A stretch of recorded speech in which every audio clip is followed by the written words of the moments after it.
Kaon Interactive is a leading B2B sales and marketing platform for Fortune 500 companies. Their platform provides companies interactive marketing and sales applications for helping tell complex value stories and sell enterprise products and services. Clients include Dell, IBM, Cisco Systems, GE Healthcare, Thermo Fisher, and more. And with me is the CEO of Kaon Interactive, Gavin Finn. Great to have you here It's great in person. To be here. I know we've Yes. talked on Zoom, so good to have you here in the studio. Lovely to see you in person. Yeah, so what are some of the trends that you think are having an impact in B2B right now? I think there's two big market forces. Some are short-term and some are longer-term. The short-term market forces, of course, are what's currently happening in the global economy. Right? So we see interest rates are high, a lot of uncertainty in the geopolitical situation. Mm-hmm. There's quite a bit of dynamic variation in GDP growth across the globe. And those are sort of short-term trends that are affecting companies' interest and willingness to invest at the moment. Then you see a longer-term trend, which is more of a 5, 10, 15-year trend, which is more towards digital engagement. Mm-hmm. That happened a little bit before the pandemic, and then it was accelerated during the pandemic, and it has become the trend that is going to dominate the way that B2B companies operate. So those two forces are really conspiring to create quite a bit of disruption for B2B companies and creating a very challenging sales environment for them, something that they haven't seen in the past before. Yeah. How do you help these companies kind of navigate and solve that kind of uncertain landscape? Well, what's happened is buyers have decided that they want to spend a lot more time on their own doing research and engaging digitally before they engage with salespeople, mm-hmm. which is the traditional B2B sales model, was salespeople relationships. So companies are unprepared at the moment for that kind of a go-to-market strategy where customers are doing a lot of research. In fact, many of them are going 75, 80% of the sales path on their own before they engage, and some of them are even going all the way to 100%. And so what we do is we create a consistent customer engagement platform that allows buyers to engage with these companies and create interactive experiences that deliver the right value message no matter where they are at every customer touch point. So I want to follow up on that a little bit. How are you working with this changing digital marketing strategy? You mentioned kind of interactive experiences. I mean, where do things going? How will digital marketing look, would you say, in 5, 10 years? One thing that's going to change is there's a convergence of marketing and sales. Think about it from a personal consumer perspective.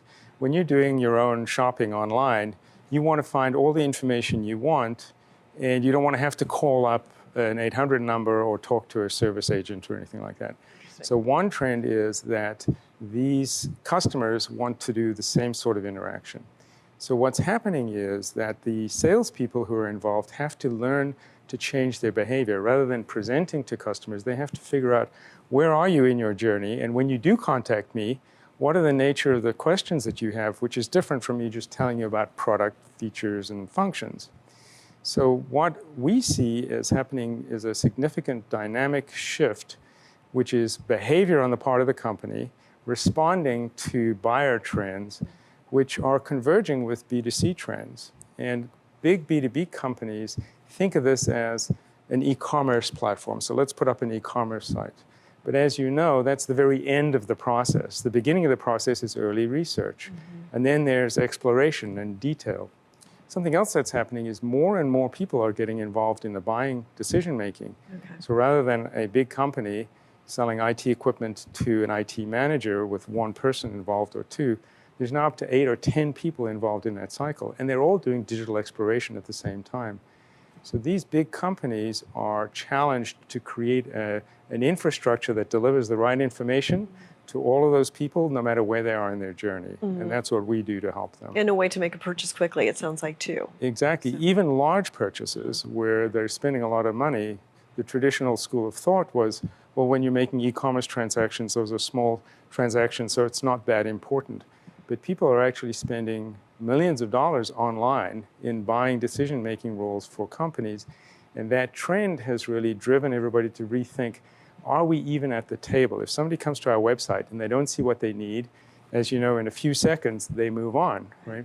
So are we even involved in these decision-making processes that our buyers are making? One of the CEOs of a large life sciences company told me last week that every single sale right now is a shootout.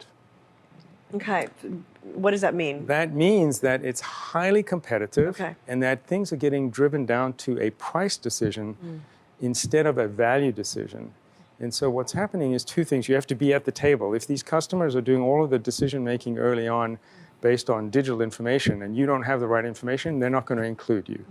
By the time they do include you, now they're down to price decision making unless you've really differentiated yourself. And differentiating yourself in a digital environment is much more complex because you don't have the time to build relationships. You've got to do it in a way where the customer gets what they want at the navigation in the way that they want to navigate on their own, and based on who their persona is. If they're the financial executive, you want to give them the return on investment value. If they're the technical executive, you want to give them the integration value. If they're the user, you want to give them the ease of use value story. And each one of them needs to be done quickly. Yeah. So that whole process is one that's much more complex and much more demanding than it used to be. You just said the word I was thinking of, process. It's a process, right? A process, so why is this a priority for CEOs right now? The landscape of competition has changed. It used to be whoever the best products won. But what we're seeing now is competition in the next 10 years is going to be dominated by those companies that deliver the best customer experience. So this is a strategic imperative for CEOs and the C-suite executives rather than a sales and marketing initiative that's oriented towards their technology stack. This is all about how do we compete in the marketplace by creating a frictionless experience for every one of the buyers out there. And no matter where they are, they're getting the right value story from our company.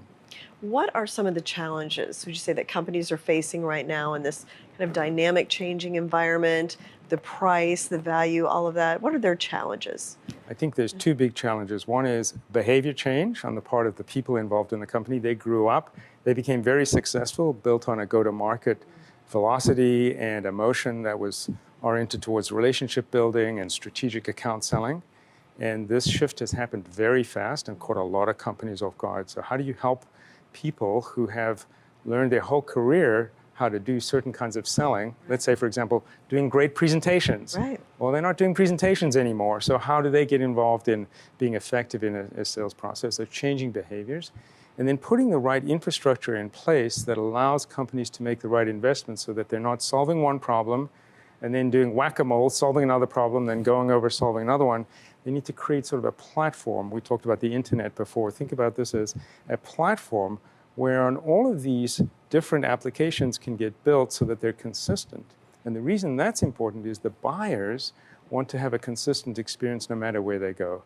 If they go to a trade show, they want an experience that gives them interactivity and the right value message. If they go online, they want to get that same experience. If they go to social media, they want to get that same experience.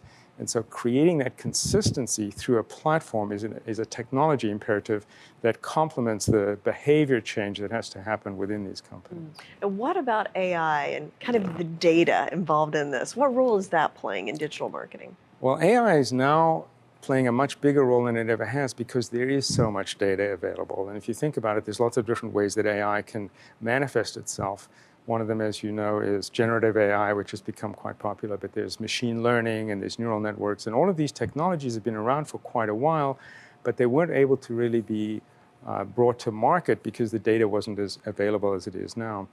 So when you think about AI, the first thing people think about is how can I slice and dice my data better? And a lot of companies are starting off by saying, how can I target the audience better? So they're taking all of their customer data and they're slicing and dicing it, and they're saying, now I know exactly who that person is, let me send them the right brochure.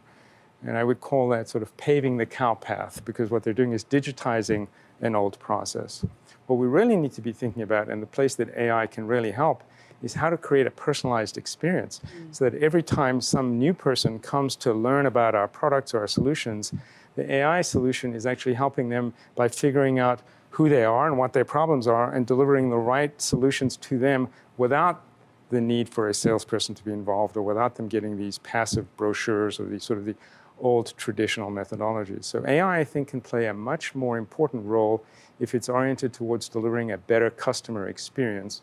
And actually at Kaon, we're actually building AI infrastructure into our platform so that as people are navigating, for example, it's using machine learning to figure out, just like with Amazon, where it might suggest a product that you might like based on other customers' behavior, the same sorts of tools, giving the customer a much better buying experience because it's much more personalized for them. Interesting. I was going to ask how Kaon is doing this. So how do you see AI playing a greater role then as we move forward? I do. I think that there's going to be a more important role for both machine learning applications where there's lots of data, generative AI to help people by integrating what we traditionally think of as interactive technologies, clicking and dragging and using visual experiences to be interactive, and integrating conversational tools into those.